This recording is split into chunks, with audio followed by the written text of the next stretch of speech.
Hello viewers, it's been a while since we've had a workshop day on the channel, so yeah, my good friend Attilio, you remember him from the SWM test ride. We went right through his SWM, looked at it and went for a ride up in the hills. Behind me isn't an SWM anymore, so Attilio, converted. we've converted Attilio to the DRZ. So he's picked it up, he's done a few Ks. What rides have you been on so far? Well, I've done the Holland track, a few rides, probably a couple thousand K, yeah. Yeah, I bought this one second hand, it was only 750K, and now more than 3,000. Wow, so very nice bike. I mean, yeah, a good upgrade. Right. One of the unfortunate design faults on the DRZ though is water crossings. They will stall out. So that's what we're going to have a look today on Attilio's. It's an easy fix. You can see down here the carby lines. They come down from the carby. Once water is above that point, they will stall out. So we're going to reroute those and have a look at that process. As you can see down here, that's the hoses we're talking about that run up to the carby. Now this is the E model bike. We're not discussing the S or SWM. It's got the Kean FCR 39 carby in it. I'm not sure what the other bikes are. I haven't had experience on that.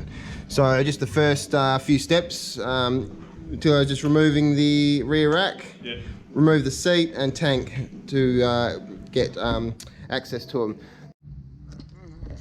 Taking the fuel line off. Yep, we'll drop a little bit of fuel. You can see in there that's the extra little filter that Attilio's installed. Little clear filter with a gauze in it, so you can see as it picks up any rubbish. Well, it's quite new. Brand new. So now with the tank and guards off, we can see the top of the carby.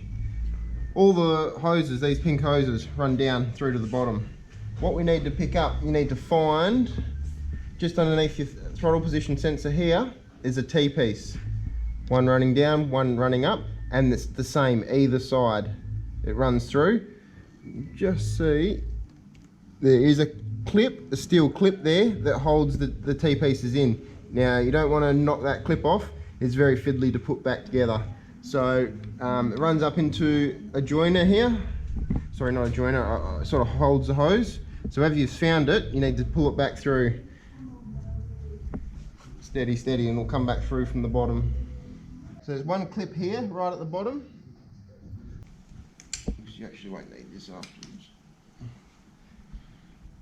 That there was the little clip that just held the hoses together at the top.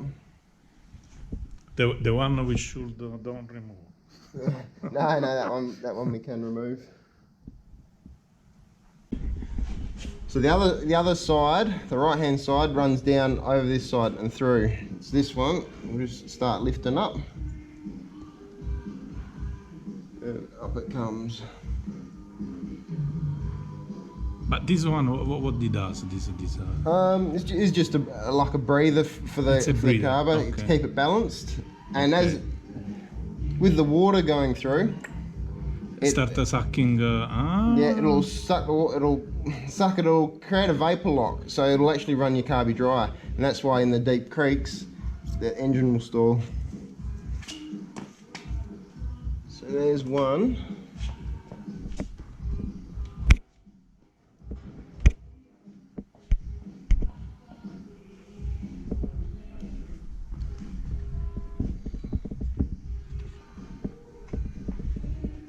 There it is there. It's still on the T-piece on this right hand side. The T-piece is still in. Okay, let me. This is where your throttle cables run through. Into that cover there. Now it's also very important every now and then when you strip it down and have that off, just to pop that cover off and have a look at the cables, make sure there's no fraying. I've snapped one of my cables, so we'll get this sorted and then we'll have a look in there as well. Right, there we are. And the good news is we've managed to do it without disturbing the clip over the top. So there we have two carby hoses. Now it's just a matter of how you want to route them up towards your breather. You will cut a little bit off at the end. Okay. So we'll just get some cable ties now and we'll run it up. Got the clutch cable running down through here, so that's an easy one to pick up and sort of follow.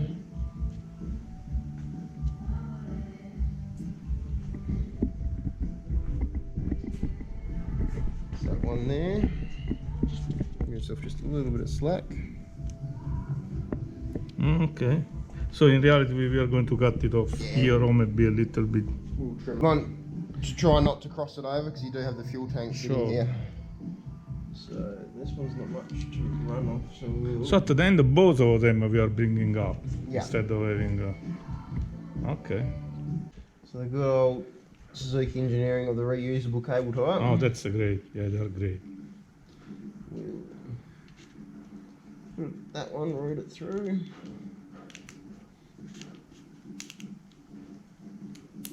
That's that one.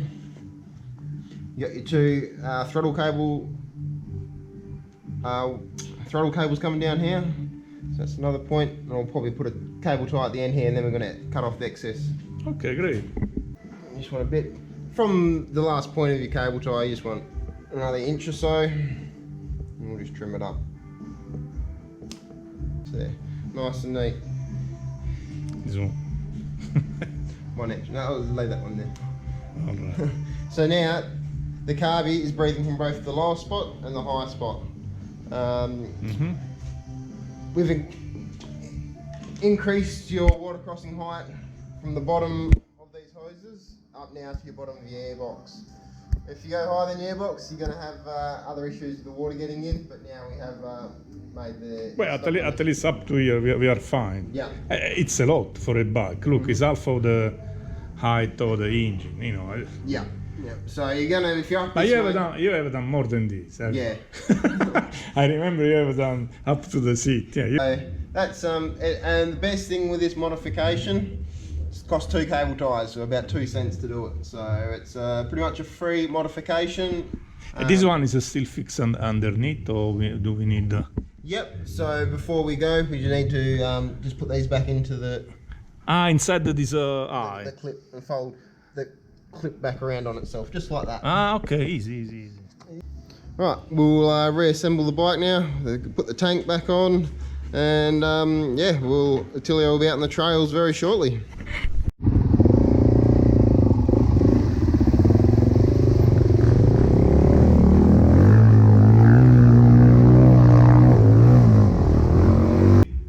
Go.